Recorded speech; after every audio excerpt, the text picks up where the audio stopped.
ఈ generation kids నిర్లక్ష్యం చేస్తున్నారని అంటున్నారు మ్యామ్. వాళ్ళ పట్ల మనం ఎలాంటి జాగ్రత్తలు తీసుకుంటే వాళ్ళ మనసును మళ్ళీ మనం చొరగనగలం? Good question.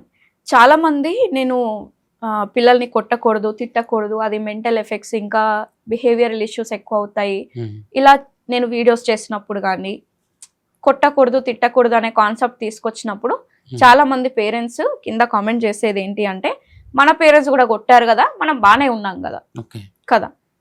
ఇప్పుడు మీ పిల్లల విషయంలో అంటే మీరు బాగానే ఉన్నారు, బట్ మీకు మీ తల్లిదండ్రుల మీద ఎంతవరకు ప్రేమ ఉంది, ఎంతవరకు రెస్పెక్ట్ ఉంది, మిమ్మల్ని ఎప్పుడైతే మీ పేరెంట్స్ కొట్టారో తిట్టారో మీరు హ్యాపీగా ఉన్నారో అప్పుడు హర్ట్ అయ్యారా?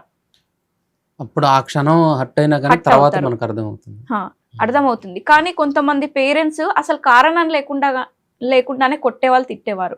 ఎందుకంటే మేబీ ఆల్కహాల్ ఎఫెక్టో లేకపోతే వాళ్ళ మెంటల్ స్ట్రెస్ ఉండి కారణం లేకుండానే పిల్లల్ని కానీ వైఫ్ ని కానీ కొట్టేది, తిట్టేది కదా కొంతమంది, అందరు కాదు. సో అలాంటప్పుడు అలాంటి ఏదైతే సిచ్యువేషన్ లో కొట్టినప్పుడు తిట్టినప్పుడు ఆ మైండ్ లో అంటే చైల్డ్ మైండ్ లో సబ్ కాన్షియస్లీ అది ఫీడ్ అయిపోతుంది. చిన్నప్పుడు మా డాడీ కొట్టేవాడు,